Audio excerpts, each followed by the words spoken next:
Thank you. Thanks so much. Did you press it? No. No. Oh, okay. There we go. Hello, everyone. Very sunny Monday afternoon. Thank you so much for coming to this event. Agents and Agency at the EU and Mexico, at the EU and Mexico-US borders. I wanted to organize this event, obviously, because it's extraordinarily timely. As an Americanist, assistant professor, I should say, of American studies, it's an issue that's constantly in the news and on my mind, and I thought it would be an excellent idea, after actually Nicola contacted me about his book, to also bring in some perspectives from the European Union side. And while high politics and contemporary issues are very much on our mind, what I appreciate from what I understand of both these contributors is that their work also gives us a bit of a chance to step away from some of the immediate issues of high-level politics and policy decisions to really start to confront other dimensions of what I would say are small p politics, and that's not to put them on a hierarchy as less important, but small p politics, when we define politics fundamentally about the distribution and the exertion of power in its very many forms. You know, who has power at the border, either to determine outcomes or to give voice to the lived experiences of immigrants.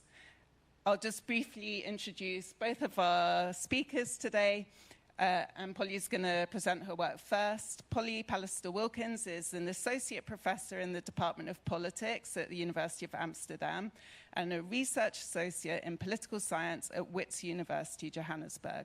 Her research focuses on humanitarianism's intersections with injustice, attempts at decolonization, and humanitarian futures. And her recent book, which I think she'll be talking about this evening, Humanitarian Borders, Unequal Mobility and Saving Lives, is published by Verso and won the 2023 International Political Sociology Book Awards. I'll introduce Nicola now as well.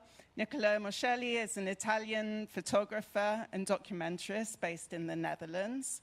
He's a self-taught artist who initially explored analog film before focusing on visual narratives that merge photography and archival material. His work examines identity, history, and cultural legacies, and he's the author of the book that he's going to be presenting tonight, Dead End, which is a visual documentary book on the US-Mexico border, which has been shortlisted for the Aperture Paris Photo Books Awards, and I think another award recently as well, if I'm not mistaken. Yeah, it's finalists for the top Fedrigoni Awards, so we're going to learn in early June what happens. Yeah. We'll see. Thanks, Nicola. Polly, please, take it away. I have to fly two machines now, because my notes are here. Okay, let's start. Oh, yeah, that is definitely working. Sorry, did I scare you? Well, you're awake now.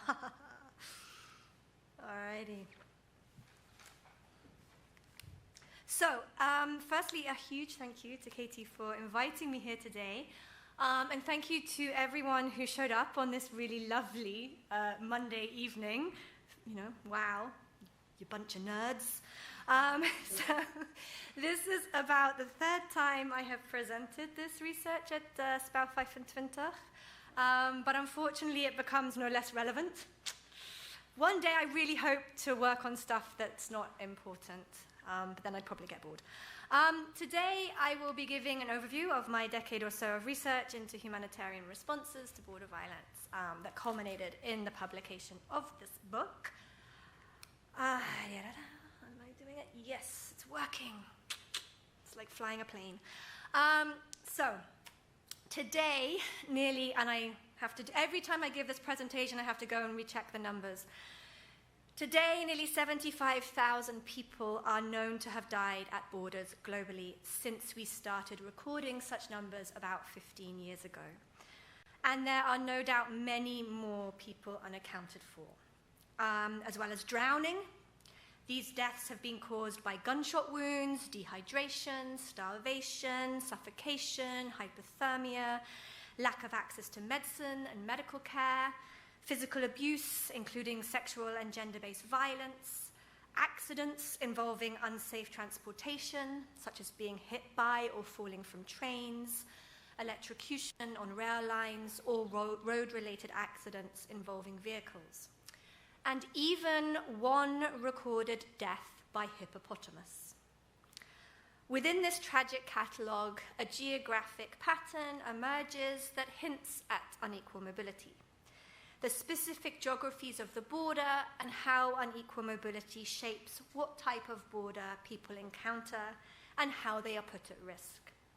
For example, the death by hippopotamus on the Zimbabwean-South African border speaks of people having to traverse rivers in risky ways rather than use official crossings.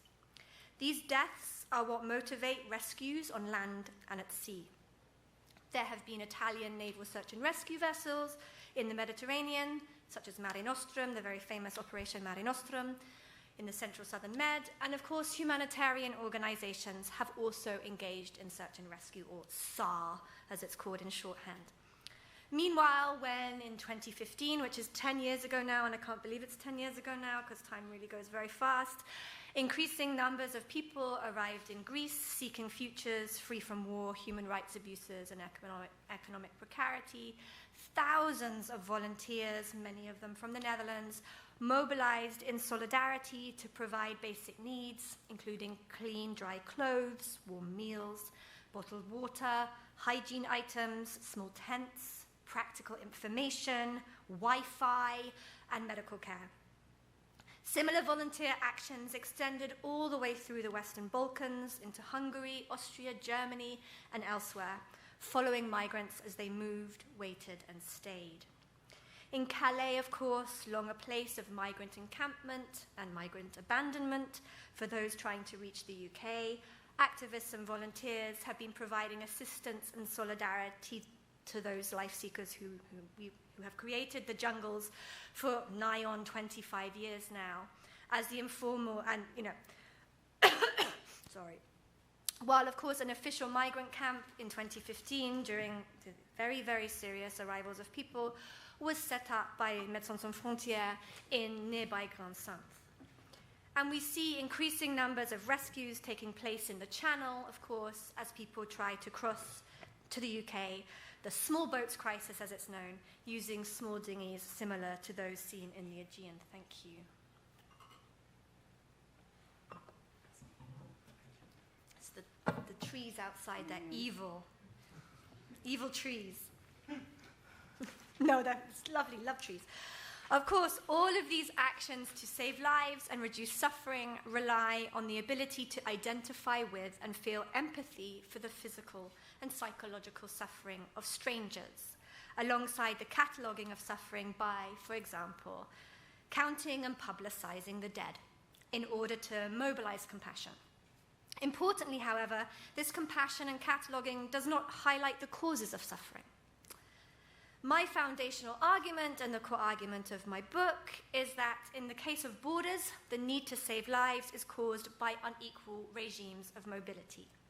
The idea expressed by MSF in this poster that countries have borders and people don't is a nice universalist sentiment, but it is ultimately empty when people carry the border on their bodies and their passports, reproducing the global colour line as they do so. Importantly, unequal mobility regimes are the outcome of very particular histories, political decisions, and the everyday work of people who make borders a material reality. Unequal mobility is why people take unsafe boats across the Mediterranean, they hide in sealed containers to cross the Channel, or brave the elements of the Sonoran Desert. Unequal mobility is also why, when Russia invaded Ukraine, I had I can't remember how many Dutch journalists ringing me to ask me if we were going to see similar things in Poland that we saw in Greece. And I had to tell them, no, that it will not happen because Ukrainians have visa-free travel to the European Union, and so they will not be stuck and stopped and therefore be in need of humanitarian assistance in the same way. But as much as the need to save lives in border spaces is the product of unequal mobility, of course, the saving of lives does not automatically follow. Instead, the organized saving of lives is the product of particular rationalities about life and about our role in relation to each other, as well as our societies. A way of acting in and on the world, if you like, alongside, of course, the necessary mobilization of resources which give people the power to save. This is all better known as humanitarianism, understood in its most simple form as saving lives, relieving suffering, and upholding human dignity through the provision of life's basic needs in emergency situations. When Médecins Sans Frontières won the Nobel Peace Prize in 1999, they explained that humanitarianism occurs where the political has failed or is in crisis. Such a contextualization is important, suggesting, as it does, that emergencies and crises are less than accidental, pointing to the central role of the political in the existence of emergencies and subsequent human suffering.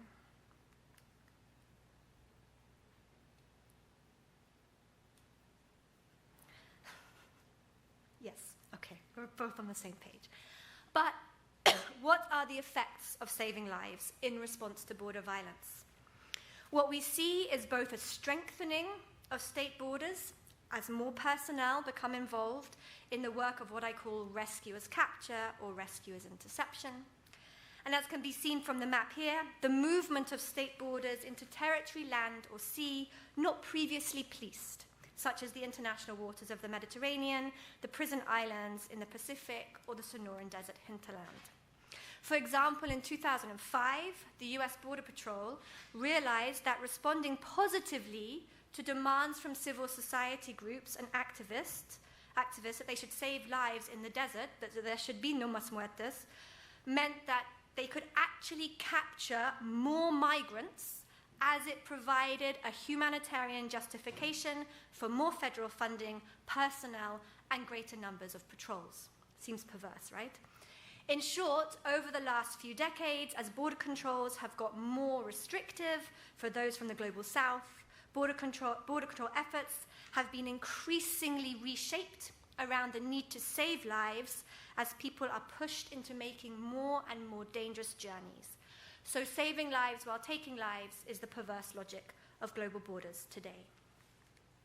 It is, for example, the perverse logic that underpins Australia using camp prisons on islands thousands of kilometers to detain, away from Australia, to detain asylum seekers in appalling conditions. The logic of the Australian government, desperate to stop unauthorized boat arrivals at any price, is that such offshoring saves lives by preventing dangerous boat journeys in the first instance, through processes of deterrence. The use of and location of these island prisons echoes earlier colonial geographies and is deliberately meant to deter future refugees and migrants from making the journey to Australia. And it is politically justified and legitimized through its ability to save lives by prevention. It is what led the former Australian Prime Minister and boat migrant himself, but he just was allowed into Australia because he's white, Tony Abbott, to declare in 2015 that the only way you can stop the deaths is, in fact, to stop the boats. This is the politics of the crisis of death and human suffering at borders. It is what leads MSF to identify the deaths of people in the Mediterranean as a failure of politics. But it also suggests that saving lives in response to unequal mobility is not simply compassion for distant strangers, but instead something more complicated, something that exists not just in this sort of emergency imaginary, but perhaps something far more political. So is this death and suffering a failure of politics, or is it actually borders working exactly as intended? making the world in a particular way for the benefit of capital and the maintenance of the global color line. In my book, I grapple with these questions, and in so doing, I want to recognize the necessary life-saving efforts that occur in response to violent borders and unequal mobility. I acknowledge the call by various humanitarian organizations and activist groups for safe and legal routes, or safe passage as it is otherwise known. And I explore what I call humanitarian borders, their politics, and their effects. Now, in exploring the politics and effects of humanitarian borders, I structure my exploration on the main actors involved in providing humanitarian assistance in border spaces. Yes, it worked. The border police acting on behalf of the state, and I never trust these things. The border police acting on behalf of the state and transnational institutions, such as the European Union, Médecins Sans Frontières, as a traditional large-scale humanitarian organization, and the volunteer activists of the grassroots.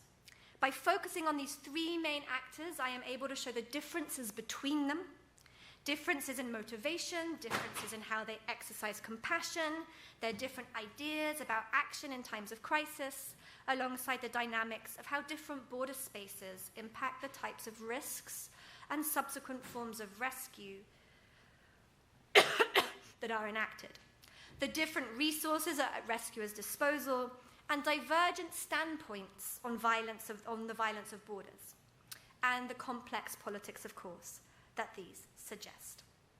As such, these three cases, while all responding to the reality of borders and mobility today, and contributing to saving lives, really highlight the diversity of such efforts and the contentious politics around them, not just in relation to those who advocate that lives should not be saved, and there are people that argue that, and that borders should become ever more exclusionary, and there are people that argue that, and that they should become ever more dangerous to be made more exclusionary. But there are, vast differences also within the humanitarian border community itself. Now, in focusing attention on present-day state actors, I unpack the tensions between guarding borders and saving lives that structure the daily work of those like the Greek police in Evros, where I have done a lot of research, and of the US Border Patrol, who installed this wonderful contraption. I focus on both states and transnational actors like the European Union's Frontex, who have developed a range of techniques to police, extend, and harden the border through saving lives. I argue that the multiplicity of this work combines justifications for the introduction of new bordering technologies, as we see here. I love this, it's amazing. The reproduction of smugglers as bad guys, alongside discourses of police heroism who are there to rescue the migrants from the bad guys of the smugglers, right? Without kind of ever getting to a conversation about why smugglers exist in the first place, and then all of which works to harden, deepen, and extend borders. In doing this, I argue that we should not be surprised to find what appear at first glance to be contradictory actions of care and control in processes of state security, and that such actions actually might not, in fact, be contradictory at all, but actually might tell us something much more profound about how we are generally governed. Following this, I follow the humanitarian border work of MSF in detail, which enables me to illustrate how the particular geographies of border spaces reshape humanitarian care provision around transport infrastructures and mobile solutions. I show how the visibility of search and rescue at sea, which is perhaps MSF's most well-known border intervention, has resulted in the mobilization of very divergent publics with opposing attitudes to border deaths and restrictive borders. So those who advocate for safe passage and those who actively want to increasingly restrict migrant movement. Meanwhile, I stress the contingent nature of much humanitarian work by focusing on how the search and rescue work of MSF and other NGOs in the Mediterranean is dependent on the surveillance capabilities and permission of states, which results in these NGOs becoming unintentionally, though unavoidably, part of the border apparatus whose effects they seek to alleviate. In addition, I demonstrate how humanitarian work in border spaces reconfigures mobility around hierarchies of vulnerability rather than universal rights to move. So if you are sick, you are given greater privileges of mobility than if you are not sick.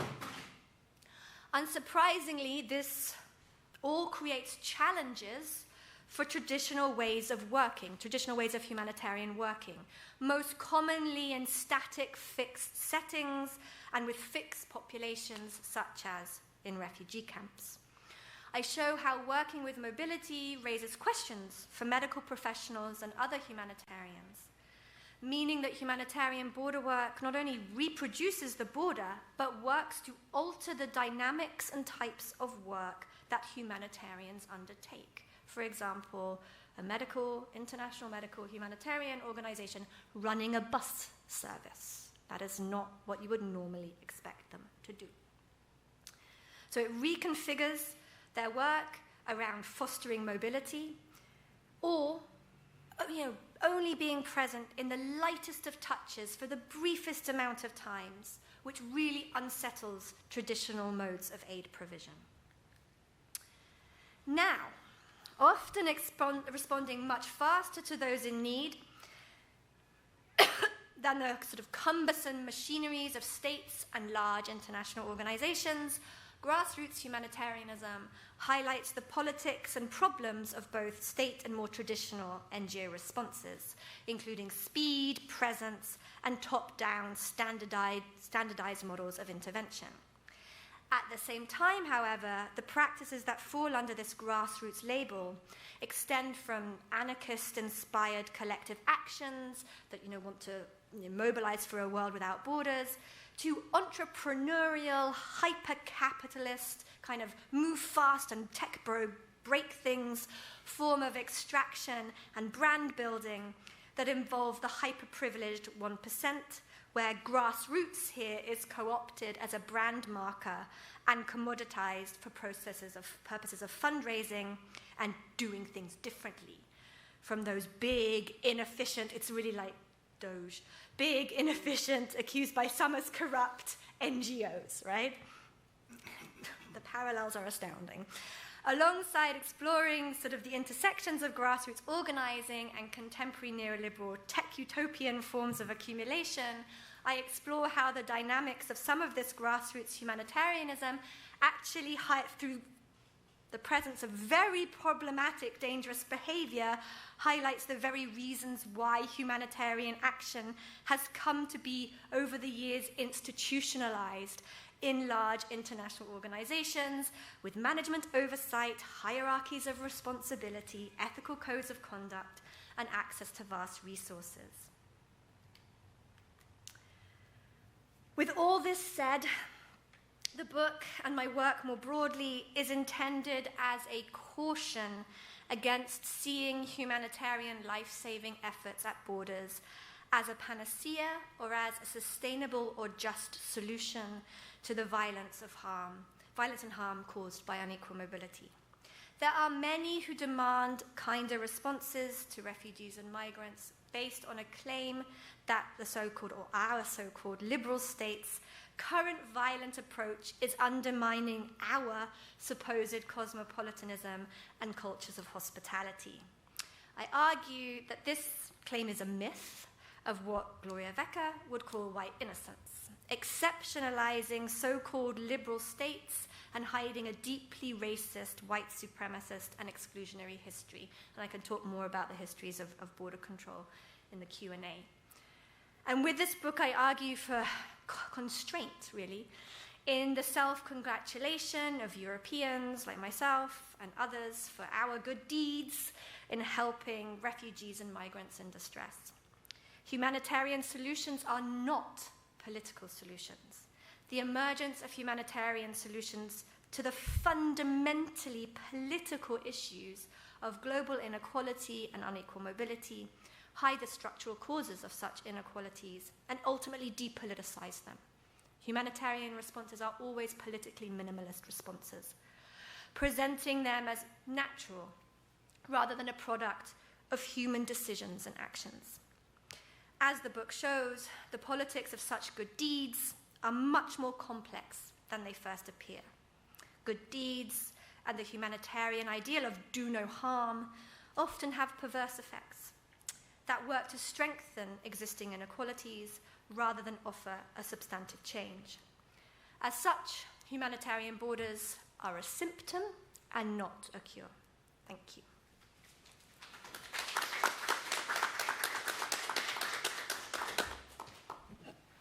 Thanks so much, Polly. And very profound, or as my 14-year-old niece would say, deep. And we'll hand it straight over to Nicola, and then we can have a little discussion after.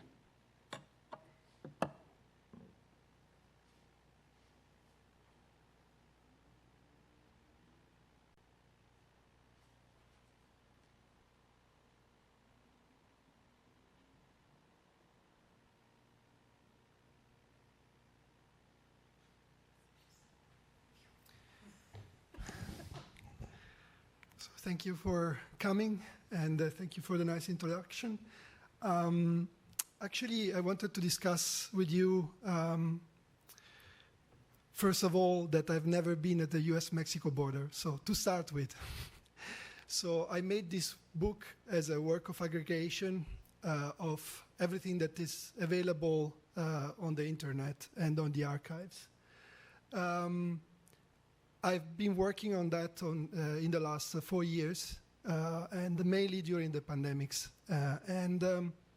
As a documentary photographer, I was very interested in the perspective of visual artists looking with the post-photographic material. Post-photographic material means that it's material that is already existing, it's already available, and you can repurpose it for giving a message. I was fascinated by the work of Mishka Henner. He's a Belgian artist, visual artist based in London, who made a beautiful work about, that was over 10 years ago, I think it was 2014, called No Man's Land. And it was also made with Google Street View. It was a documentary work about condition of sex workers everywhere in Southern Europe. So he would go on websites of clients going with prostitutes. He would look for the address, and you put it on Google Street View, and you would find the sex workers and taking screenshots. Of course, you don't see the faces.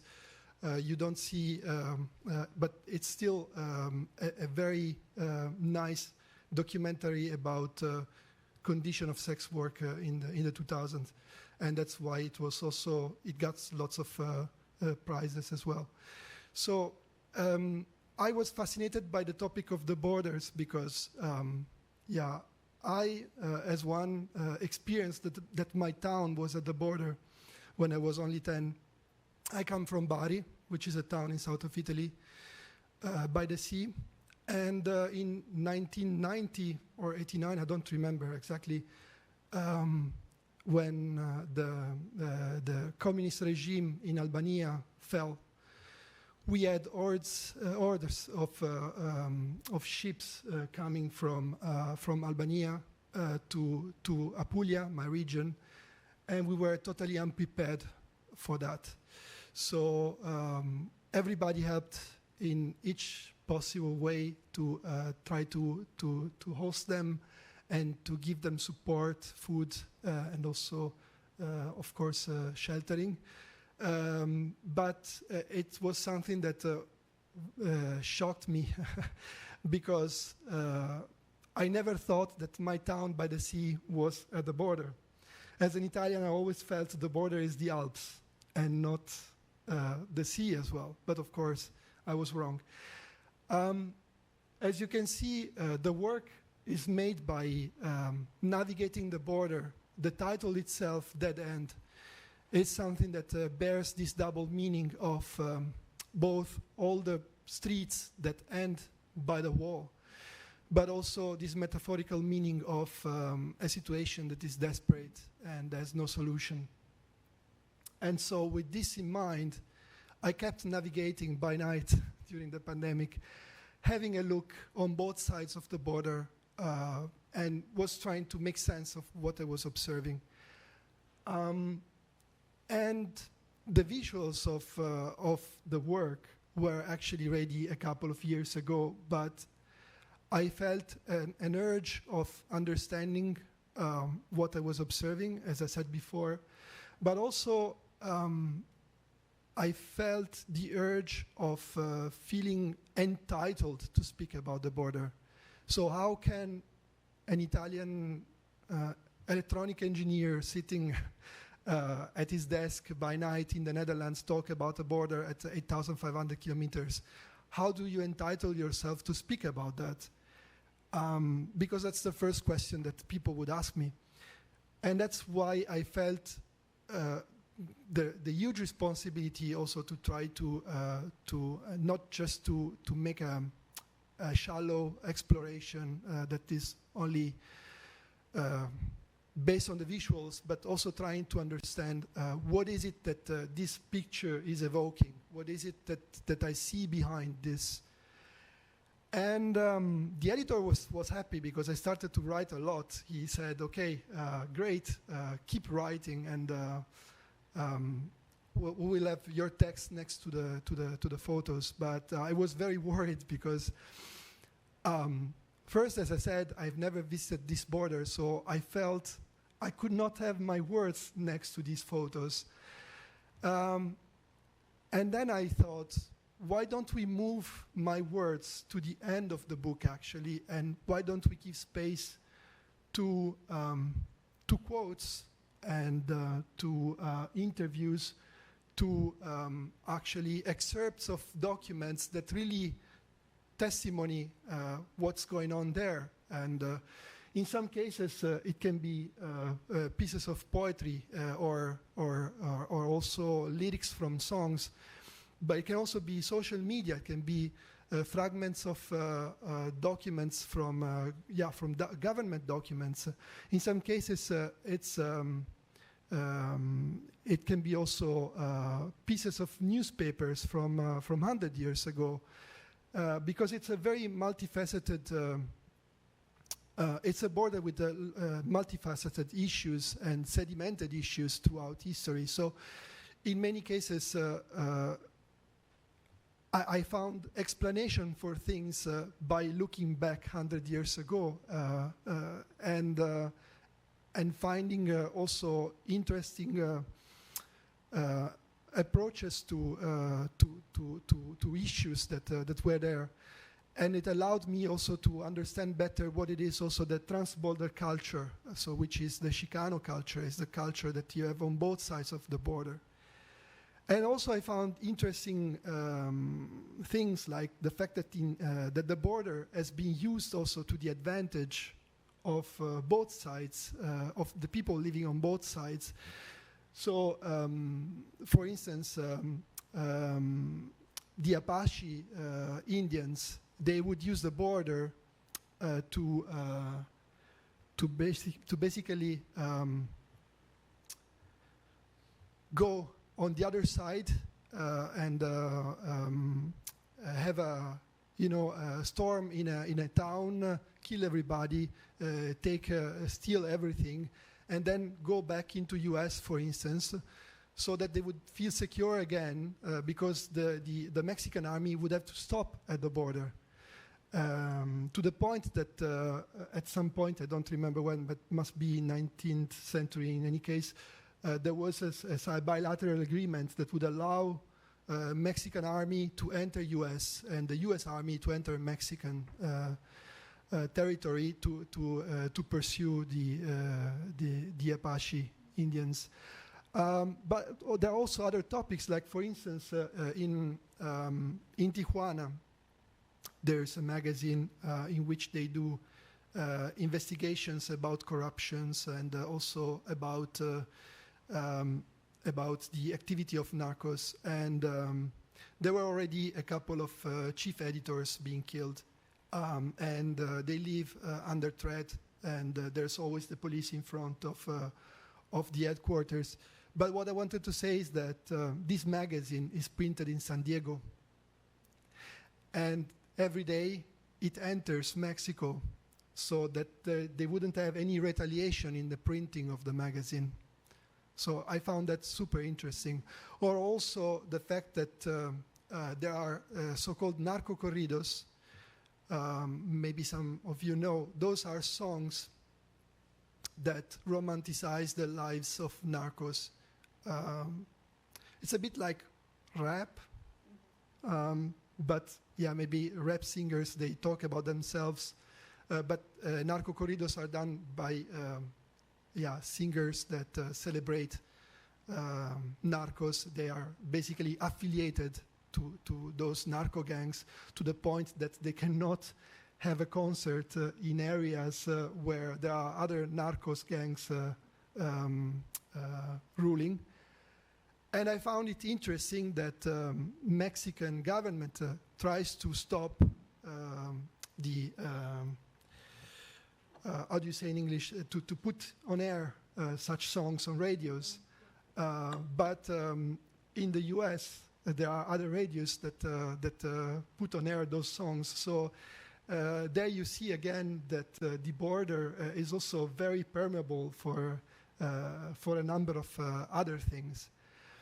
And it's a book that tries also to speak about not only about the issues. There are, of course, many issues like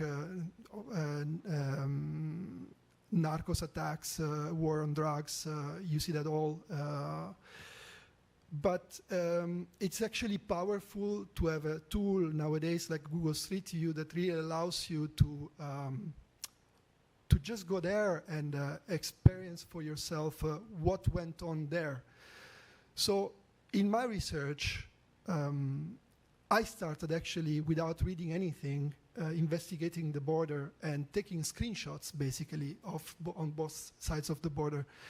But after a while, it started to become a circular kind of research in that I was watching a documentary on Netflix about an area, and then found an interesting article, and then there was an address, and then I would put it on Google Street View, and I would see with my own eyes what you actually read about.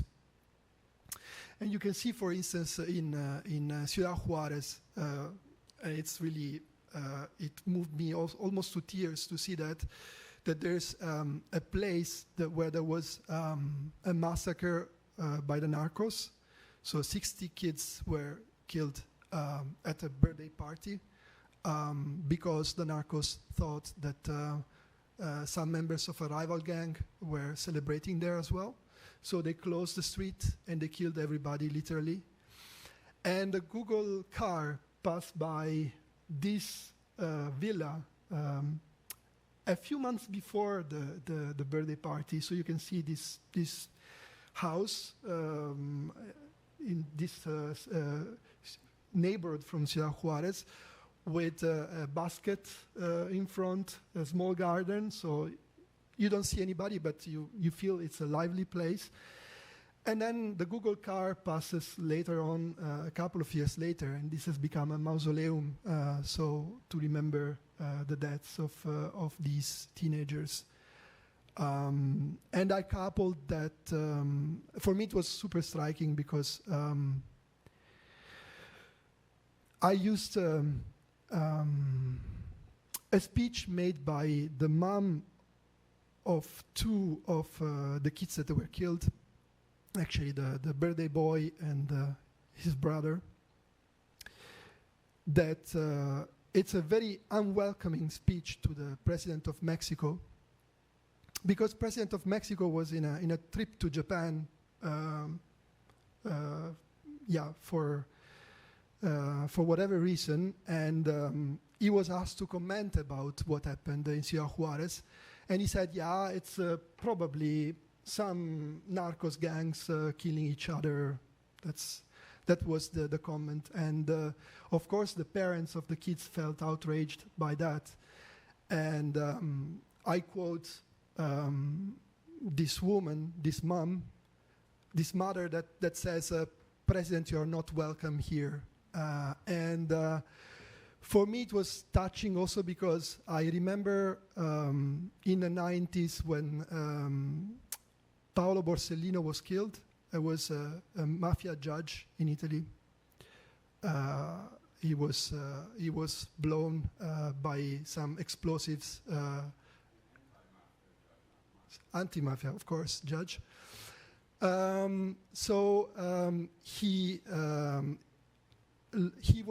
was killed, and also the escort, the police was killed, and then there was this widow in the church also doing this kind of speech in which she could not pardon the people who killed her husband. But I also tried to speak about lighter topics, like, for instance, cultural appropriation.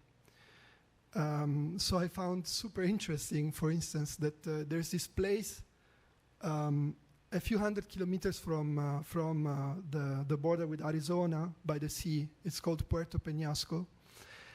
Arizona doesn't have access to the sea, and so Arizonans, they go to the beach there. But they take possession of this place by naming it differently.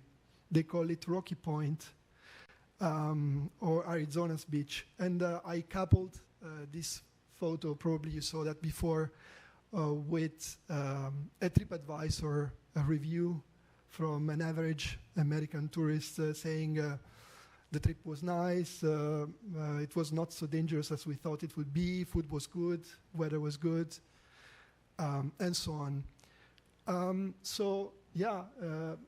It's something that really kept me passionate for the last 4 years. I could talk hours about all these things, but there are also stories that are from actually the very inception of the border that are super interesting. Like, for instance, I didn't know that the only attack on mainland US before 9/11, of course, it was in a town called Naco. There are two Nacos. There's Naco in Arizona, I think, and Naco, Sonora. And in 1929, there were skirmishes between a Mexican army and some rebels also from the Mexican Revolution that they were fighting each other. And there were also lots of American pilots after First World War that they were basically doing nothing. They were with their aircrafts parked and not doing much. So what the Mexican army and the rebels would do would be to hire American pilots to bomb the opposite faction. So there were pilots, colleagues that would go to a saloon in the night, have a beer together, and the day after fly to bomb the opposite factions in Mexico. And one of these pilots was actually possibly still drunk from the night before. And a few bombs actually fell also in Naco, US. And they destroyed a store, but they also destroyed a garage. And in the garage, there was a car from a Mexican official trying to save his car from the skirmishes in the US. So it's really fascinating how sometimes history also takes these twists. But also, as you can see, I also tried to make sense of what I saw, also by investigating books by other historians. There's a beautiful book from an historian of El Paso. I'm very bad at names, but I can give you hints later about the title and so on, that made a beautiful research about the Mexican Revolution and how also the very people that were organizing they were behind the ideology of the revolution. They were using El Paso for also developing all the pamphlets that were needed to be distributed in Mexico, and also for also trying to collect money for the cause. But also he made a beautiful research in that in which he was investigating how actually the politics, the border politics in the U.S. In the 20s of last century, they were actually something that inspired the Nazis in Germany for their own policies. So there's also a quote from Hitler that I showed before, a couple of slides before, that also comments on U.S. border policy, the one that was actually creating quotas, correct me if I'm wrong, so that basically people would be allowed to get into U.S. based on quotas that are quotas for races, because too many Chinese were entering the U.S. from Mexico, and so there were quotas. So let's say that 95% are white men, only 95%. So immigrants can get in, but 95% have to be white, and so on. And also, this historian also discovered that the use of Zyklon B that was used in the extermination chambers during Second World War to kill the Jewish people, the use of the very same gas was actually done for first time in the U.S. It was actually for the purpose of cleaning, as you can say, to spray people entering from Mexico to avoid pandemics or any kind of diseases. So that was happening already. And so, yes, and there are also other things like, for instance, magazines like even discussing about what is the longest tunnel at the U.S.-Mexico border, and then the article ends with an address, and so you can take the address and put it back and see actually how it looks like. So it felt really like something very powerful to have a tool such as this one to actually aggregate all the information and make sense of everything. And this is my last slide. Here there are the other people that worked together with me at the book. Steve Bisson is the founder of Penisola Edizioni, and he's also the editor behind my work.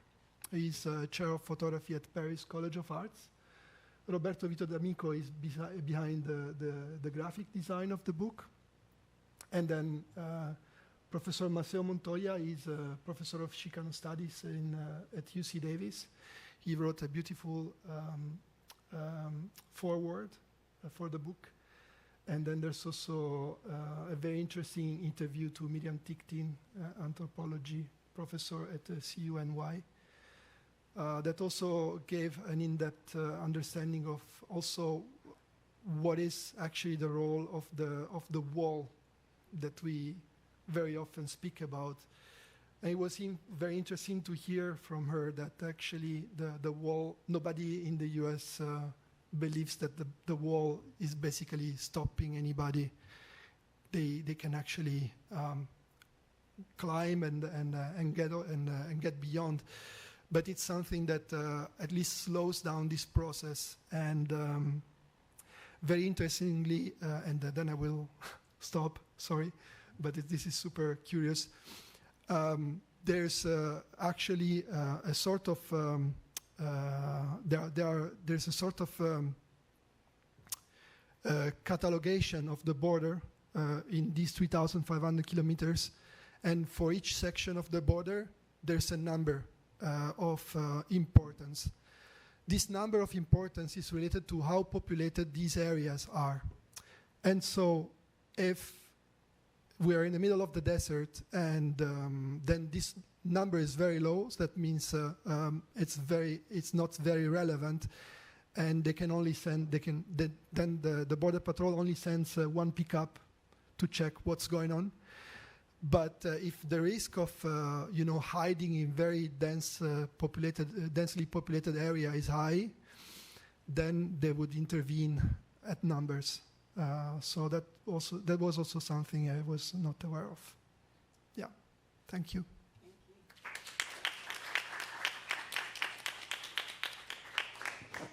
Thanks so much, Nicola, and really interesting. I think our images of the US-Mexico border are so dominated by this image of the wall in the last 15 years or so that it's very interesting just to hear all the ways in which the border is porous and that communities are very interdependent on each other. Something that struck me in what you were saying. I'll ask a few questions and then I'll put it out to the floor. Quick question for both of you. In all your research, what made you feel most hopeless and what made you feel most hopeful, if at all?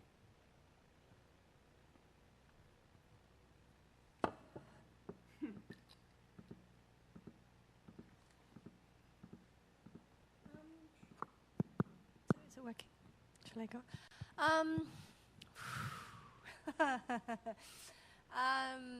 I think what makes me feel most hopeless is not the levels of violence and suffering that is a sort of constant refrain of doing this type of research.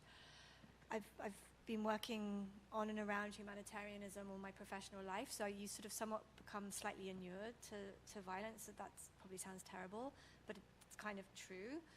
I think what makes me most hopeless is the failure of our culture to understand why it is that people have to move like this.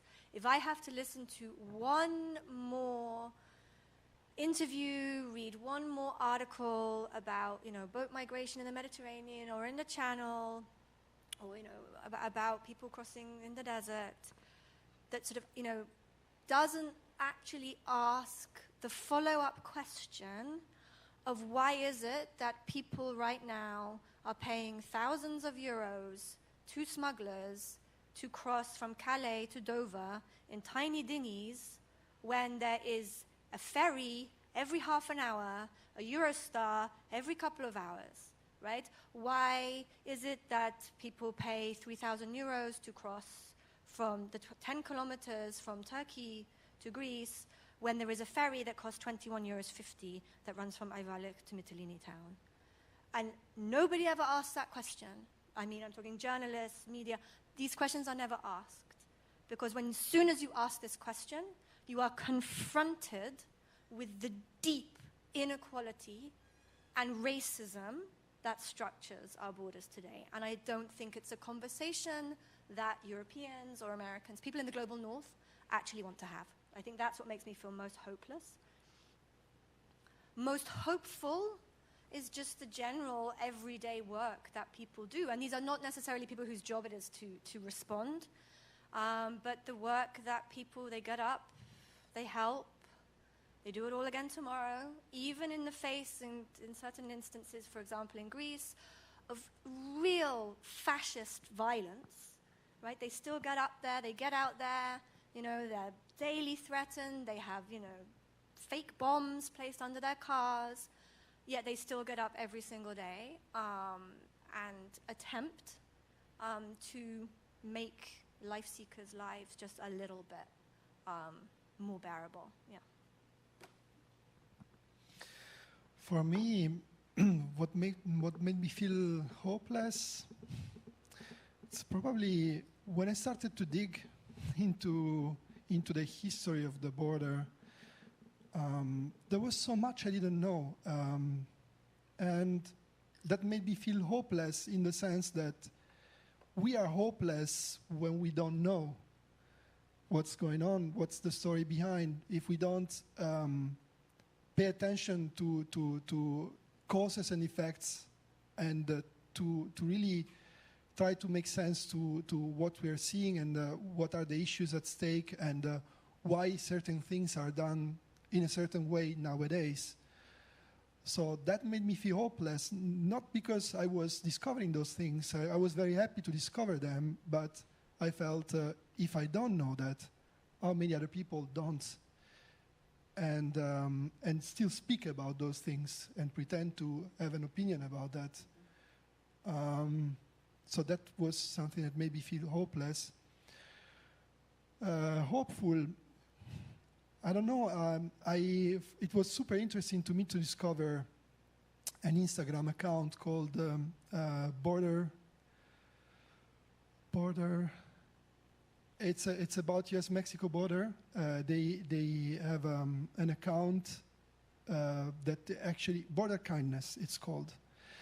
And there are volunteers and activists that daily try to help and support immigrants, and it's very touching to see them. And they do fundraising daily, also just for bottles of water, and to be there and to assist them.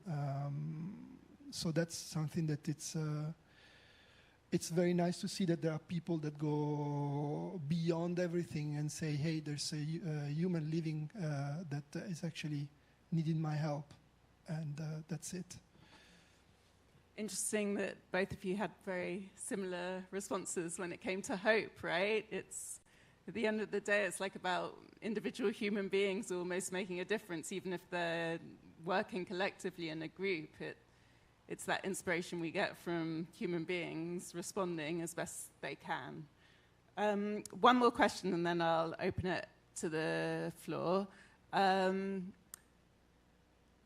In your field work, whether it was in-person field work or digital field work, at what point did you either have to confront or reckon with either your own privilege or your own limitations? So you can take that either way. A moment where you had to confront privilege or limitations of, say, information or access. I mean, I can only do this work and this field work because I'm privileged, right? They're not, I mean, I'm white, I'm European, I have a European Union passport, I got to ride along with the Dutch border police on patrols with the Greek border police. Like, you don't get to do that if you're, from Syria, right? Let's be honest. And I think, I talk about this a lot in the book, actually, the way in which the grassroots humanitarianism that we really saw sort of really take off in the Greek islands in 2015 was absolutely made possible by people's mobility privileges. They are responding to people put at risk because of unequal mobility, but it's their privileged mobility. They could just, there are charter flights, easy charter flights. TUI flies to Mytilene from Schiphol, right? It costs 200 euros. There are hundreds of tourist hotels that you can stay in, right? We can do that. We are part of a minority who have particular passport privileges, which enables us to do this type of work. I can walk into, I have literally just walked into, what should be secure spaces because they are police areas, this, that, and the other, and no one ever says, what are you doing? Because I'm white and because I'm a woman. Right? These are things that other people would not be able to do, right? So, of course, privilege runs through everything that has enabled me to do this type of research. And I think that's also something, importantly, that also runs through a lot of humanitarian work itself, where, 95% of humanitarian work is done by people from the Global South, but the majority of people who work in headquarters are from the Global North. right? It's called sort of, we talk about sort of locals and international staff, right? And so much of the humanitarian sector, even now, even when people have been trying to fight this for a long time now, it's still very much structured around these particular forms of passport privilege, particular forms of mobility privilege. So it's something that we see both in how people move and the types of violence and risk they are put at. It's something that impacts people's ability to do field work and research, but it's also something that deeply, deeply structures wider humanitarian work itself. Yeah. Yeah, for me, the privilege in my body of work, I would say that this work wouldn't have been possible 10 years ago, 20 years ago. So it's actually mind-blowing how a work of aggregation, of aggregating information can be done nowadays without even standing up from your chair. There are amazing tools, not just Google Street View now for the visuals, but there's JSTOR, there's academia.edu, there's lots of platforms where it's really possible to have first-hand information from researchers, from anthropologists, from historians, that really allow you to have a deeper understanding of what's going on. So that's actually a bless, I would say. This wouldn't have been possible otherwise, for sure. Yeah, I think that actually that was the key part. And actually, I wanted to add something that actually in my obsession for borders, I had done a border study already before, but it was actually a collection of screenshots of borders from everywhere in the world. But then with my editor, we thought, we cannot make a huge impact by documenting all the borders of the world if we don't pick one. And our straightforward choice was the US-Mexico border, because the US-Mexico border is the border. So like, I speak about the US-Mexico border, but not necessarily because of the US-Mexico border. I wish to speak about other borders as well. But I believe that by speaking of this border, which is one of the most documented, studied, and with such a history that is dense of events from its inception to, formed with war and battles, and then land that was sold, and then natives living in between, and towns that are born because of the border, and so on. I like to think that actually, by speaking of the US-Mexico border, you are actually speaking about any border worldwide, because any of the issues that at some point any other border will experience, it was already experienced there. So that's the idea behind. Yeah, it's interesting that you're both talking to much deeper issues while you're in. And I think Polly said something that I'm super intrigued about, but I'm going to open it to the floor, but maybe at some point you'll be able to just sneak in a little answer to this question. You don't need to do it now. You said something that the dynamics that you study tell us something more profound about how we are generally governed. Yeah, if you could just sneak a little answer into that while we take some questions from the floor, I'd love to hear it. Please use the mic. I've been asked to ask you. And don't be shy. Yes, thank you so much for your presentations. I was wondering, in critical humanitarian studies, there's often a certain suspicion towards the sort of emotional register that humanitarian organizations use to get funding or promote their work, because it relies on imagery and narratives of like suffering, and like seeing especially non-white bodies in like suffering position, bleeding, etc. I remember this image of a kid like face down on the sand in the south of Europe. And so, yeah, I was wondering if Polly could tell us a bit more about these sort of critiques and how they would apply to the kind of documentary work and gathering of testimonies that we see in your book. Thank you.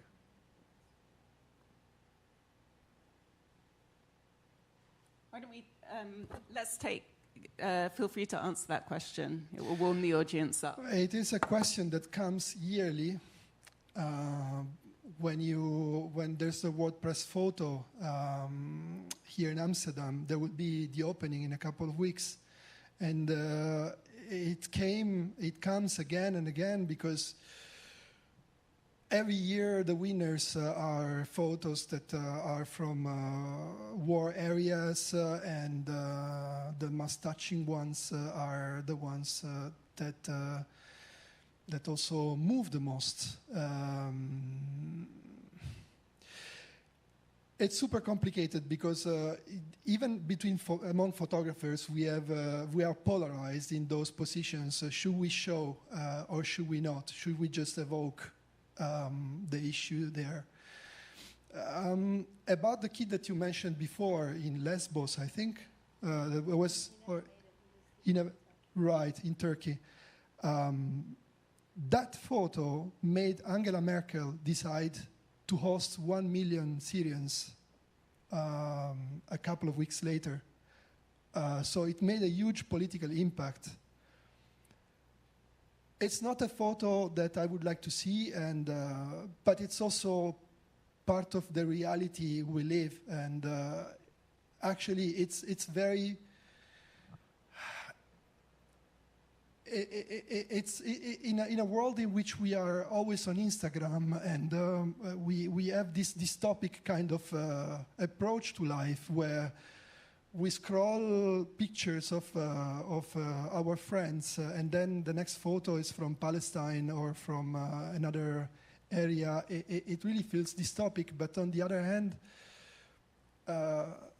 if the photos are not there for us to be moved to do something about that, then what? Especially in a time like this where we have a very small attention span, and you have fake news that are told through TikTok in 10 seconds, and then you have people debunking in a couple of weeks and coming with long articles about why that was a fake news, but the world is already running on the next information.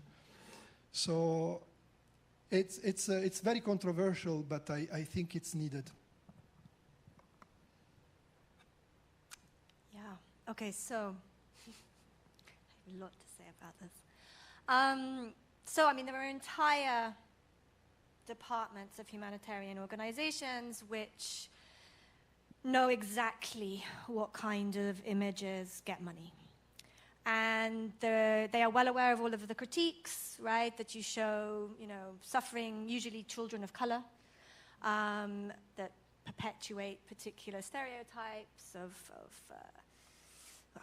racist stereotypes. But they know that they get more money if they show those pictures, right? So they have this continual ethical question that they have to ask themselves is, we want to help the most people.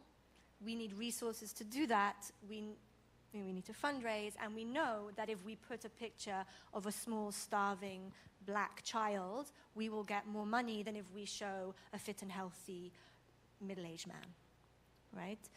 And so this tells us also something about who's suffering also matters, right? So with the picture of Alan Kurdi, very famously, a lot of the critiques around the use of suffering images has been around the way in which the child becomes a sort of totemic visual, like sort of the totemic subject of suffering, partly because of its innocence. And so, it becomes very easy politically to advocate for caring for an innocent child. It's harder politically to advocate possibly for caring for a healthy-looking man who may or may not actually be guilty of crimes because you're in a conflict situation, et cetera, et cetera.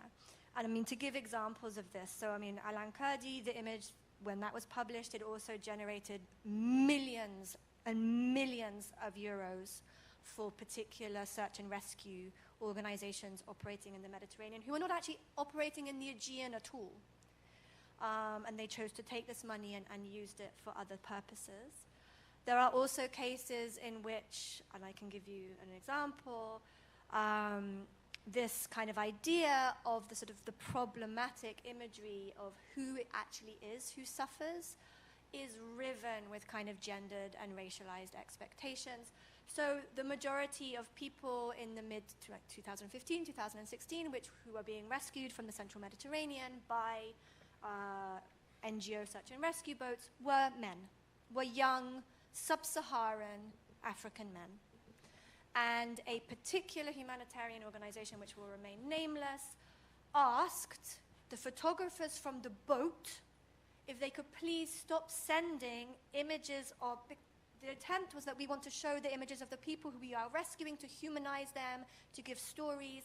But they were saying, but you're only showing us and sending us pictures of young black men. We can't use these in our context because it is simply going to feed into already existing fears about black masculinities. So please, can you send us pictures of non-black people? And the response was, no, because these are the people we are rescuing. If you wanted a white person, sorry, we don't have pictures of white people, because white people are not drowning in the central Mediterranean because they have passports where they can get a plane, right? So these kinds of ways in which this kind of imagery works is deeply problematic, and some of the worst examples that I've seen of this is actually around like the way in which grassroots activists in the Greek islands would use and be incredibly, well, it would engage in incredibly problematic behavior to take photos of themselves. They would literally take children from their parents, out of the arms of their parents, from boats, to take pictures of them, with them, to put on their Instagram accounts, to generate money so that they could stay doing volunteer work. These parents had no idea who these people were.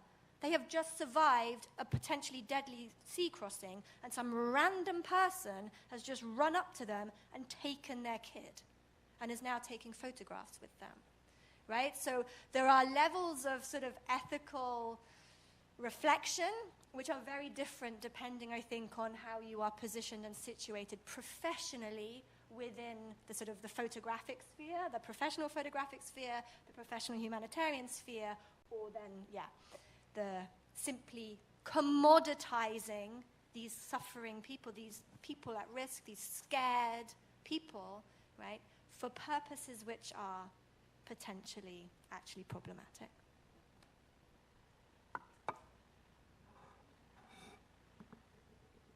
A question at the back there.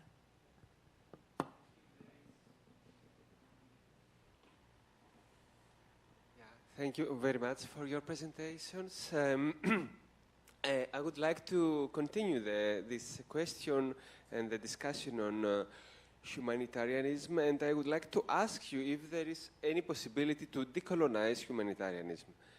Also, I'm coming from Greece. I have also spent many years in Lesbos, in Mytilene, and what we can say, it's not only the appropriation and colonialization of the newcomers, but also of the local society. If you are a student in Mytilene, 10 years ago, you could find an apartment with 100, 200 euros. But then, because of not only the movement of people from the east and south, but also from west and north, and the Airbnbification of the city and the island, now skyrocket. The prices are more than 400 or 500 euros, so it's almost impossible also for a local to survive, to live in a place where so many somehow, in a colonial way, people arrived to save others and to, I don't know, the white burden way of working or thinking. So my question is this: can we imagine a decolonized humanitarianism, or doesn't exist, and we have only to speak about more self-organized grassroots, I don't know, political activism. Yeah, thank you. I mean, there's many questions there, right? So I think I'm going to just aggregate them slightly, right? So I think, I mean, is it possible to decolonize humanitarianism? It depends what you mean by humanitarianism. If we take the sort of traditional Western Eurocentric understanding of humanitarianism, is it possible to decolonize humanitarianism as it's currently conceived in its sort of normative framework? No, it's not possible, because it's set up on the premise of a universalist human that actually has its roots within very, very racist European forms of colonization. And it would actually require us to rethink who we consider the human to be. And then humanitarianism would look very, very different. And it wouldn't be humanitarianism anymore. In practice, do we see certain contexts which increasingly call themselves humanitarianism because it is a word that has purchase and people understand it? We see this all over the place. Anywhere where there is a crisis, you see everyday forms of humanitarianism where local people help, right? This is not necessarily understood by the United Nations as humanitarian assistance. In fact, they would see it as problematic for a whole variety of reasons, because it doesn't adhere to particular principles, et cetera, which have been defined by Europeans over the last 150 years, right? So, but we could argue that we can see particular processes of decolonization. And then to the question of, do we see always the ways in which sort of there's also a material element to this, and we can talk about that within the context of Lesbos, where, yes, right, the humanitarian presence on the island has had a huge impact on the local economy. As you say, it has made it made things more expensive. At the same time, the humanitarian presence has brought in thousands, tens, hundreds of thousands of euros onto the island that wouldn't exist otherwise. And we have seen massive amounts of, changes to the town, new roads being built, et cetera, which wouldn't have possibly existed without that, right? Because there is always an economy that surrounds humanitarian intervention. At the same time, right, there was, of course, a lot of that humanitarian intervention came from Northern Europe, right? Existing in places where there was already existing humanitarian efforts, Greek-run humanitarian efforts, which felt pushed out by these Northern European efforts, even to the point where, for example, Médecins Sans Frontières, who were working within Greece in Lesbos at that time, were not from MSF Greece. They were from MSF Belgium. Why is that? Because there is an assumption that to do proper, ethical humanitarian work, you have to have a distance from the places where you work. This is the problem we have continuously around decolonization. Within sort of mainstream humanitarianism, there has to be a level of neutrality, and there has to be a level of impartiality, which it is thought that people who are actually from the crisis-affected area, so in this case, Greeks in Greece, right, are not capable of exercising, right? And the same goes for people all over the place, right? Palestinians are not capable of exercising humanitarianism within the context of Palestine because they are not capable of being objective, impartial, neutral, et cetera, et cetera. And these are often very, very racialized. So yeah, that's an answer to your question.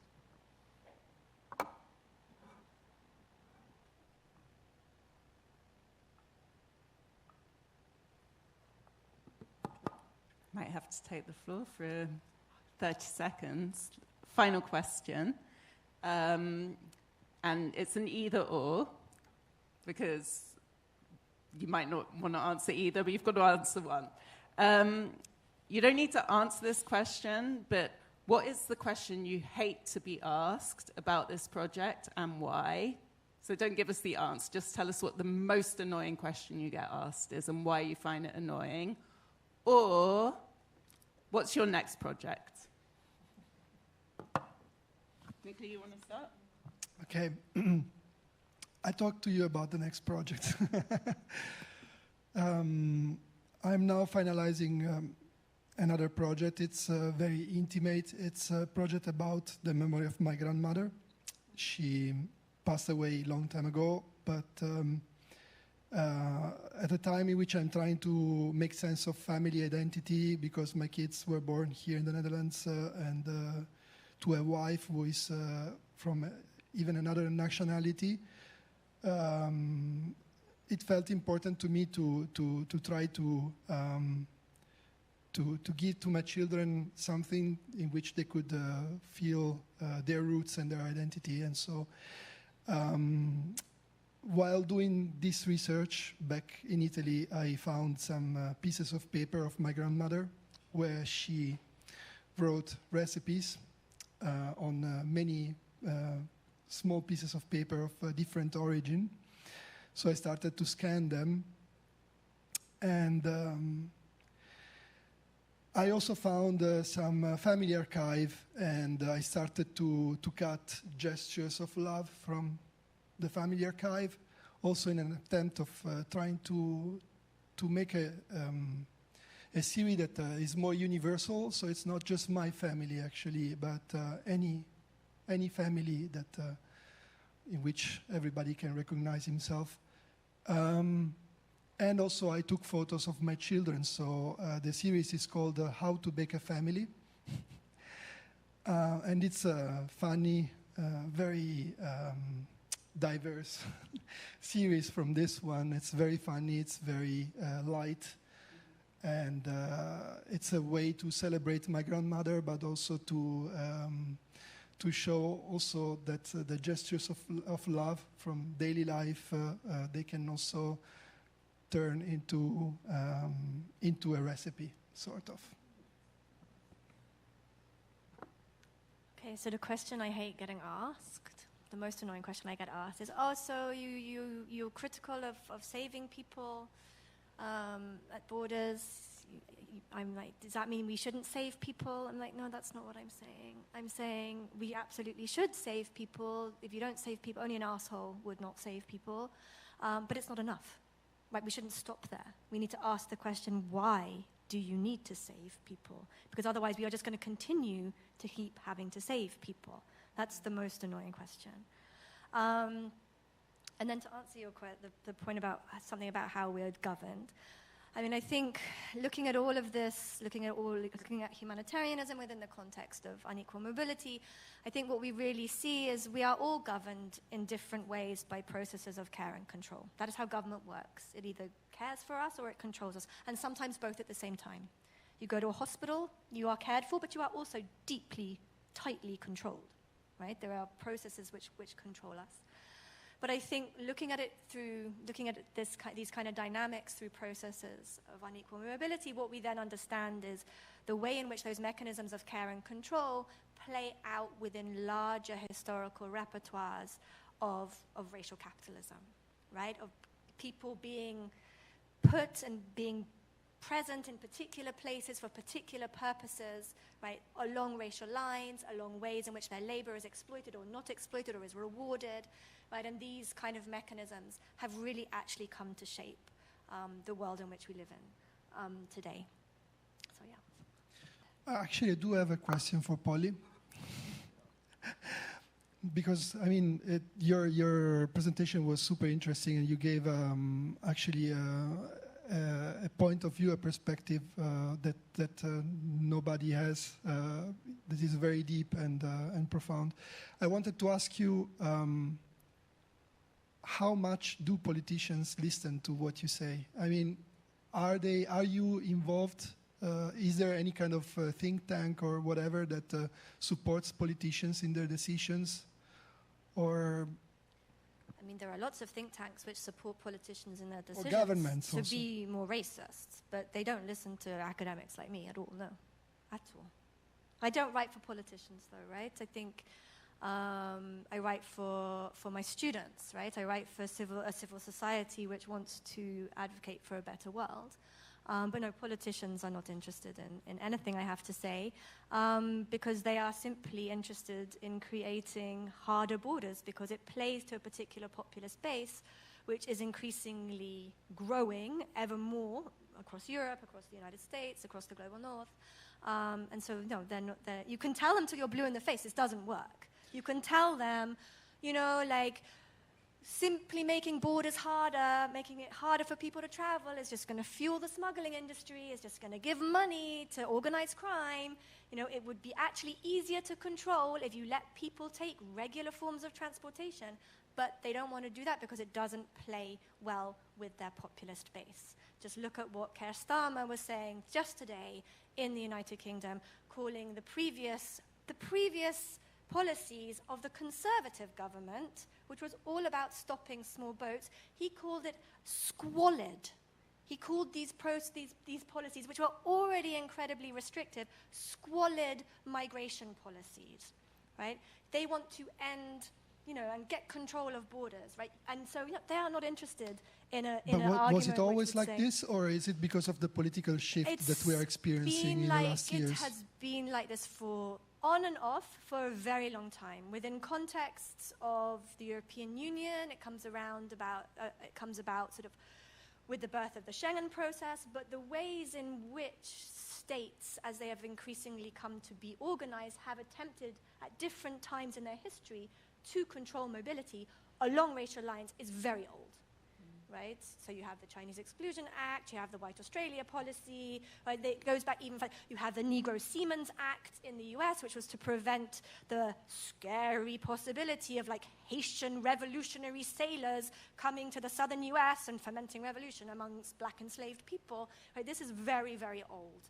Right? And it's sort of important to understand how mobility controls within this context have always worked to foster forms of racial capitalism. Thank you. Thank you so much, both of you, and thanks to all of you. Feel free to linger for a few minutes. Otherwise, enjoy the sunshine while you have it. Thanks so much.